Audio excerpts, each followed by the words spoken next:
अस्सलाम वालेकुम नाजरीन। इस वक्त हम रावलपिंडी अयूब पार्क पे आए हुए हैं और यहाँ की कुछ तारीखी चीज़ों को देखने के लिए हम इस वक्त यहाँ पे आए हुए हैं। ये देखिए, ये हमारे एक खूबसूरत अंदाज में, ये देखिए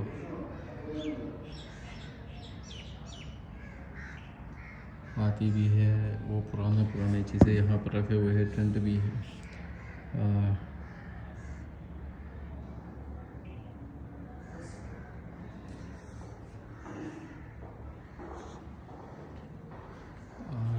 ये देखिए मोहम्मद बिन कासिम।